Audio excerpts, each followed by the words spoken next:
வருவார் செல்வார் வண்பரிசாரத்திருந்த என் திருவாள் மார்பர்க்கெந்திரம் சொல்லார் செய்வதன் உருவார் சக்கரம் சங்கு சிமந்து இங்கு உம்மோடு ஒருபாடு உழல்வான் ஓர் அடியானும் உளனென்னே. ஆழ்வாருடைய அவதார ஸ்தலம் திருக்குருகூர் ஆழ்வார் திருநகரி. அவரை பெற்ற தாய் உடையநங்கையார். அவ்வுடையநங்கையாருடைய பிறந்த வீடு பிறந்த ஊர் நாகர்கோயிலுக்கு அருகே இருக்கும் திருவண்பரிசாரம். அங்கே பகவான் திருவாழ்மார்பன் என்னும் திருநாமத்தோடே தரிசனம் கொடுக்கிறார். ஆழ்வாருக்கு ஒரு வேண்டுகோள் உள்ளது. எப்போதும் சங்கு சக்கரங்களை நீரே சுமந்து கொண்டிருக்கிறீரே, உம் கைகள் நொந்து போகாதோ? அதை நம்மிடத்தில் கொடுத்தால் உமக்காக நாம் தூக்குவோமே. என்றோ ஒரு நாள் லக்ஷ்மணன் உன் பின்னே தொடர்ந்து வந்து உன் கையில் இருக்கும் கோதண்டம் ஷார்ங்கத்தை தானேந்தி பணிவிடை செய்தான். அந்த தொண்டு நமக்கு கிடைக்கக்கூடாதா? ஏன் நீரேதான் தோள்கள் வலிக்க சங்க சக்கரங்களை சுமக்க வேண்டுமா? இப்போது நாம் கல்லுக்குழி ஆஞ்சநேயர் சன்னதியில் அந்த நிலையில் தான் உள்ளோம். திருச்சிராப்பள்ளி புகைவண்டி நிலையத்துக்கு அருகிலே உள்ளது இவ்வாஞ்சநேயர் சன்னதி. இதில் ஓர்புறம் சுதர்சனாழ்வார் சக்கரத்தாழ்வாரும் அவருக்கு பின்புறத்தில் யோக நரசிம்ம சுவாமியும் எழுந்தருளி உள்ளார்கள். இங்கிருக்கும் சக்கரத்தாழ்வாரை சேவிக்கும் போது இவ்வளவு பெருமை வாய்ந்தவரை, இத்தனை பெரியவரை பகவான் எப்படித்தான் என்றைக்குமாக சுமந்து கொண்டிருக்கிறானோ அதற்கு காரணம் உள்ளது. பாத்து பிரணதரக்ஷாயாம் விளம்பம் அசஹன்னிவ சதா பஞ்சாயுதீம் பிப்ரது சன ஸ்ரீரங்கநாயகா. திருச்சிராப்பள்ளிக்கு பக்கத்திலே ஆற்றுப்பாலம் தாண்டினால் திருவரங்கம் ஸ்ரீரங்கம். அங்கிருக்கும் எம்பெருமான் ரங்கநாதன் எப்போதும் தன் திருக்கைகளில் ஆயுதங்களை ஏந்தி இருக்கிறார். எதற்காக? ஓர் அடியவன் என்னை காக்க வேண்டும்னு கூக்குரல் வைத்தால், இல்லை, என் ஆயுதங்களை உள்ளே வைத்திருக்கிறேன், துருப்பிடித்திருக்கும், கொஞ்சம் நேரம் கொடு, எடுத்து நெய் பூசி அழைத்து வருகிறேன் என்றா கூற முடியும்? பக்தன் கூப்பிட்டால் உடனே வர வேண்டாமோ? அதற்குத்தான் ஆயுதங்களை தயார் நிலையில் பிடித்திருக்கிறான் எம்பெருமான். ஏதே சங்ககதா சுதர்சன பிருதா க்ஷேமங்கரா பாகவஹ பாதத்வந்த்வமிதம் சரண்யம் அபயம் பத்ரஞ்சவோ ஹே ஜனாஹ இத்யூசுஷி அபயங்கரே கரதலே ஸ்மேரேண வக்திரேண தத் வியாகுர்வன்னிவ நிர்வஹேன் மமதுரம் ஸ்ரீரங்க சர்வம் சஹா. திருவரங்கத்தெம்பெருமான் தன்னுடைய கைகளிலே ஓய்வெடுத்து கொண்டு தூங்குகிறா போல் சங்க சக்கரத்தை பிடித்திருக்கிறானாம். அதே போலத்தான் கல்லுக்குழி ஆஞ்சநேயர் சன்னிதானத்தில் இருக்கும் சக்கரத்தாழ்வார். இவருக்கு ஒரு பெரும் வேற்றுமை உண்டு. எந்த சன்னதியிலும் சுதர்சன சக்கரத்தில் தன் திருவடிகளை வைத்து அந்த சக்கரத்தோடே பறந்து மேலெழுந்து போமா போலேதான் சக்கரத்தாழ்வார் இருப்பார். ஆனால் இந்த திருத்தலத்தே இரண்டு திருவடிகளையும் பூமியில் ஊன்றி, அதாவது தன் ஆசனம் தன் பீഠத்தில் ஊன்றி கொண்டு சௌமியமான திருவுருவத்தோடே எழுந்துள்ளிருக்கிறார். அவர் எங்கும் பறக்க துடிக்கவில்லை. அடியார்களையெல்லாம் காத்து முடித்தாகிவிட்டது போலும். ஆகவே இங்கே சௌமியமாய் நிதானமான திருக்கோலத்தோடே 16 திருக்கரங்களோடே சுதர்சனாழ்வான் எழுந்தருளியுள்ளார். அழகாக நம்முடைய கீழ் 2 திருக்கைகள், அதை பற்றி அது தவிர 14 திருக்கைகளோடே அந்த கைகளிலே பிடித்த சங்கம், சக்கரம், தோமரம், அசி, நீண்ட சாரங்கம், அதே போல் தீ, அனைத்து உலகத்தையும் நெருப்பிலிருந்து காப்பதற்காக அவை எல்லாவற்றையும் தன் கைகளிலேயே பிடித்து கொண்டு, இதை சதமுகாக்னின்னு சொல்லுவார்கள். எங்கு நெருப்பினால் எந்த ஆபத்தும் வரக்கூடாது அப்படிங்கிறதுக்காக தானே கைகளில் பிடித்திருக்கிறார்.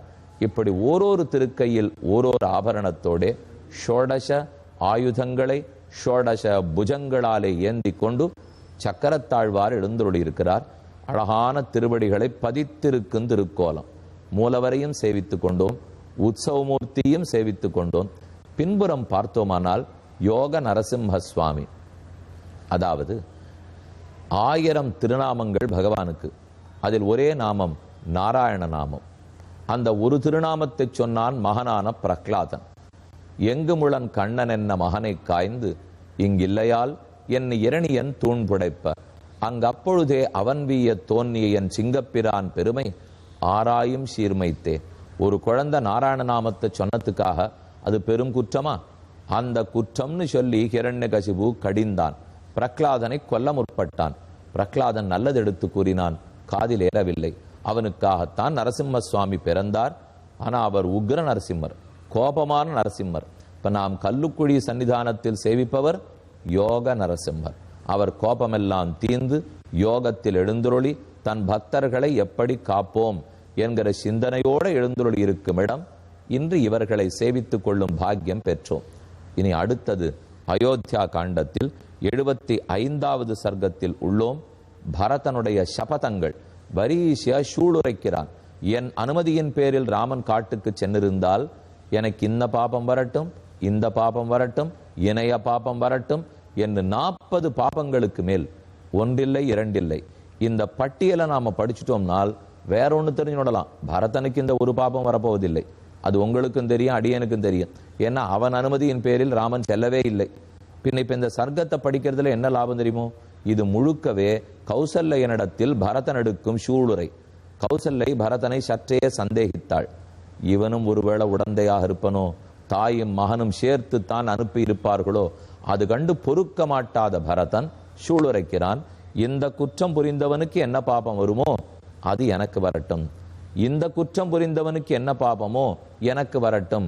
இந்த பட்டியலில் இப்போ ஒரு 40 தீய செயல்கள், மிகுந்த பாபத்தை கொடுக்கக்கூடிய செயல்களை படிக்கிறேன்னா அங்க இருக்கிறத வரிசைப்படுத்தி படிக்கிறேன். அதுலேருந்து நாம புரிஞ்சுக்க வேண்டியது, இதுல எதையும் நம்ம செய்யக்கூடாதுன்னு. பரதனுக்கு வரப்போறது இல்லை, இப்போ நம்ம தொட்டுடலாம் இல்லையா? அதனாலதான் அதை நாம் செய்யக்கூடாதுங்கிறதை ராமாயணத்தில் மறைமுகமாக வைக்கிறார். எப்போதும் உயர்ந்த காவியங்கள் எல்லாம் கதை மேலெழுந்த வாரியா இருக்கும். ஆனா அந்த கதைக்கு உள்ள இருக்கிற உட்பொருளைத்தான் நாம் எடுத்துக்கொள்ள வேண்டும். இப்ப பரதன் இந்த 40 சூழர்களை சொல்லியா கௌசல்யை நம்பிக்கை வரப்போகிறது? பரதன் நல்லவன் நிச்சயமாக அனைவருக்கும் தெரியும். அவன் அப்படி சந்தேகிக்க முடியாது. ஆனா அந்த சந்தேகத்தின் வாயிலா வால்மீகி என்ன உணர்த்துகிறார்? ஏதேது தர்மத்தின்படி குற்றம், மக்களை அதை நீங்கள் புரிந்து கொள்ளுங்கள். அதனால இது வேலெழுந்த வாரியா கதை இல்லை. கதை இருக்கும், ஆனா வேப்பங்கொழுந்து எடுத்து அப்படியே கொடுத்தோன்னா குழந்தை சாப்பிடாது. அதுக்கு சக்கரை தடவி வெள்ளப்பாகு தடவி ஒரு மருந்து 10 ரூபா அப்படின்னா நேரம் கியூல நின்று போய் வாங்கிட்டு வருவோம். என் சுவாமி அதுக்கு வேப்பங்கொழுந்து மரத்துல இருக்கு, ஃப்ரீ, பறிச்சு சாப்பிடலாம்னா கசக்கிற சொல்லியோ. அதனால கருத்து சொன்னாலே கசக்கும். அதுக்கு கதையை வெள்ளமா தடவிட்டா ரொம்ப நன்னா இனிக்கும். அப்படிதான் இந்த கதையை வச்சிருக்கார். 75வது சர்க்கம். தீர்க்க காலாத் சமுத்தாய சம்ஞாம் லப்த்வாச வீர்யவான் நேத்ராபியாம் அஸ்ருபூர்ணாபியாம் தீனாம் உத்வீக்ஷ்ய மாதரம். ஒரு முகூர்த்த நேரத்துக்கு ஒரு நாள் 60 நாழிகை பொழுதொல்லியோ. ஒரு நாழிகை 2 நாழிகை சேர்ந்ததுனால் அதுக்கு ஒரு 60 நாழிகை 24 மணி நேரம். கிட்டத்தட்ட அரை மணி நேரத்துக்கு நகரமாட்டாமல் மயங்கி கிடந்தான் பரதன். அப்புறம் தன்னை சமாதானப்படுத்தி கொண்டு எழுந்திருந்து அருகில் இருக்கும் மந்திரிகளை பார்த்து உண்மை உரைக்கிறான்.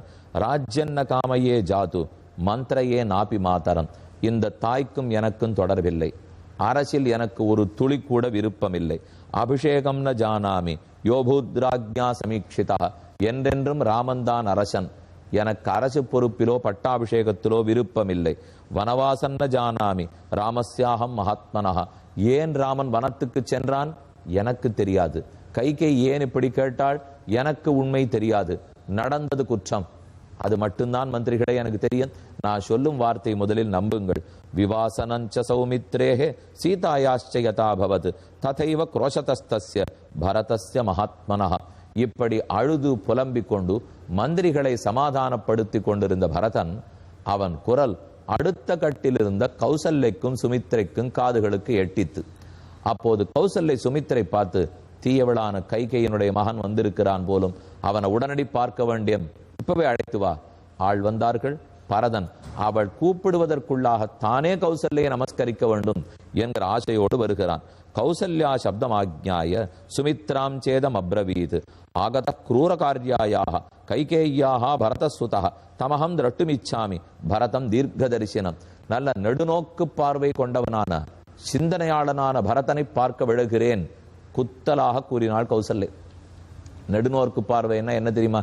தப்பர்த்தம் விடுவோம் நம்ம. இது இந்த மாதிரி நடக்கணும், தான் அந்த சமயத்தில் அயோத்தியில் இருக்கக்கூடாது, அப்பதான் நாம் அதுக்கு காரணம் இல்லைன்னு சொல்லிக்கலான்னுட்டு தான் இவர் முன்னமே திட்டமிட்டு மாமன் வீட்டுக்கு போய்விட்டார். இல்லைன்னா இருந்திருக்க வேண்டும் நாள். அப்படி அல்ல. இங்க நெடுநோக்குன்னு சொல்லுவது கௌசல்யை உண்மையான அபிப்பிராயத்தில் கூறுகிறாள். ஏன்னா நாம இருந்தா இதை படிச்ச உடனே தேவையில்லையே, நல்ல திட்டம் போட்டு பரதன் கிளம்பி போயிட்டான் போல் இருக்கே, நம்ம யாரையான ஒரு நாள் அடிக்க போறோம்னு வச்சுக்கோங்க, அன்னைக்கு அந்த ஊர்லயே இருக்கக்கூடாது, கிளம்பிடுறாளோ இல்லையோ அப்படின்னுட்டா நமக்கு பேர்ல குற்றம் வராது. அதை போல இல்லை இது. இங்க நெடுநோக்கென்னால் ராமனின் பின்னே பிறந்த பரதன் நாடு தனக்கென்று கொடுக்கப்பட்டாலும் அதை மறுத்து சடைமுடி புனைந்தான் என்று வரலாறு படைக்கப் போகிறான் பரதன். ஆக ராமனே அரசன், அவனை தவிர நமக்கு அந்த பட்டம் இல்லை. இறைவன் ஆள வேண்டும், நாம் ஆளப்பட வேண்டும். நாம் ஆளணும்னு ஆசைப்படுறதுல அர்த்தம் இல்லை. என்னைக்கா இருந்தாலும் நாம் ஆளுவதற்கு முடியாது. பகவான் தான் லோகத்தை ஆளப்போகிறான்.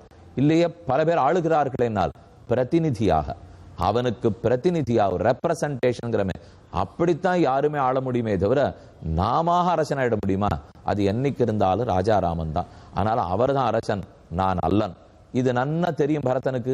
இது உலகத்தாருக்கு தெரியணுங்கிறதுக்காகத்தான் முடி துறக்கிறான். தானே சடைமுடி புனிந்து 14 ஆண்டுகள் பாதுகைய வைத்தே ராஜ்யத்தை நடத்தினான். அது கொண்டுதான் கௌசல்யை தீர்க்கதரிசிங்கிறார். அதனால அவ குத்தலாவும் சொல்லல, வேணும்னு பேசல, அவள் ஒழுங்காகவே பேசி உள்ளாள். பரதன் வந்தான். இதந்தே ராஜ்ய காமஸ்ய ராஜ்யம் பிராப்தம் அகண்டகம் சம்பிராப்தம் பத கைகேய்யாக சீக்கிரம் குரூரேர கர்மணாம். பரதா, ஆசை நிறைவேறிவிட்டதா? உன் தாயார் கொடுத்த ராஜ்யத்தை பெற்றுக்கொண்டாயா? இனி ஒன்றும் குறையில்லை, தடங்கள் இல்லை. ராமன் இப்போதைக்கு வரமாட்டான், வருவதற்குள் நாங்களாரும் இருக்க போவதில்லை, ராஜ்யத்தை ஆழ்வாய் என்று வருத்தத்தோட குரூரமான வார்த்தை. இதை பரதனை குறித்து பேசியிருக்க கூடாது, பேசக்கூடியவள் அல்லள். இது தெரிந்தால் ராமன் மனது மிகவும் துன்பப்பட்டிருக்கும். ஆனால் புத்திர பாசம் வயிற்றுல பிடிச்சு வாட்ட, அதனால கௌசல்யை வாய்க்கு வந்தபடி பேசிவிட்டாள். ஆனா பரதன் அதையும் குற்றமாக எடுத்துக்கொள்ளாமல் தாயே குற்றம் என்னதுதான் என்று ஏற்றுக்கொள்ளுகிறான். நம்ம பேர்ல குற்றம் இல்லைன்னா, நம்ம பேர்ல குற்றம் இருந்ததுனாலே சொன்னா நம்ம ஏத்துக்க மாட்டோம். இனிமே குற்றமே இல்லாதவர்கள் நாம எங்கேயான ஏத்துக்கு போறோமா சொல்லுங்க. அந்த நல்லான் தான் பரதன். இதந்தே க்ஷிப்ரம் மாமபி கைகேயி பிரஸ்தாயபயித்து அருகதி. நீ நாட்டை ஆண்டுகொள், என்னையும் சுமித்திரையும் இப்போதே நீ நாடு கடத்தி விடு. ராமன் எங்க அக்னிஹோத்திரம் பண்ணி கொண்டிருக்கிறானோ நாங்கள் அந்த இடத்துக்கு போய் விடுகிறோம், இனி திரும்ப வரமாட்டோம். நீ தனித்து நாட்டை ஆண்டு கொள்ளலாம். இதைத்தானே திட்டம் போட்டாய் பரதா? இதை கேட்டவுடன் வெந்த புண்ணில் வேலை பாய்ச்சுவதுங்கிறோம். புண்ணில் புளி பெய்தா போலே, நல்ல புண் இருக்கிற இடத்துல கொஞ்சம் மிளகாய்ப்பொடியும் புளியும் உப்பும் கொண்டு வாருங்கள், தேய்க்க வேண்டும் என்று கூறினால் எப்படியோ அப்படி பேசினாளாம். அது கண்டு பொறுக்காத பரதன் அவளை விழுந்து வணங்கி கூறுகிறான். இதம் ஹி தவ விஸ்தீர்ணாம் தனதான்ய சமாஜிதாம் ஹஸ்தஸ்வரத சம்பூர்ணம் ராஜ்யம் நிர்யாயிதம் ததா பபாத சரணோ தஸ்யாக ததா சம்பிராந்த சேதனः ஆர்யே கஸ்மாதஜானந்தம் கர்ஹசே மாம கல்மஷம் விபுலாஞ்ச மம பிரீத்திம் ஸ்திதான் ஜானாசி ராகவே. ராகவனிடத்துல எனக்கு இருக்கும் அன்பு தேவரீர் தெரியாததா? தேவி, உமக்கு இருக்கிற உயர்ந்த குணத்துக்கு என்னை பற்றி தவறாக நினைக்க வேண்டாம். ராமனிடத்தில் எனக்கு இருக்கும் அன்பை எப்படி வெளிப்படுத்துவேன்? உண்மையான அன்பை படம் போட்டா நான் காட்ட முடியும். என் அனுமதியின் பேரில் ராமன் கானகத்துக்கு செல்லவில்லை. திரும்ப திரும்ப அது ஒன்றைத்தான் கூற முடியுமே தவிர நீரே நினைத்து கொண்டால் நாடு தாங்காது. என்ன குற்றம், தசரதனுக்கே ஆபத்து வந்தா கூட கௌசல்யை கலங்க மாட்டாள். அப்படி இருக்கிறதா நாட்டுக்கு ஏற்றம்.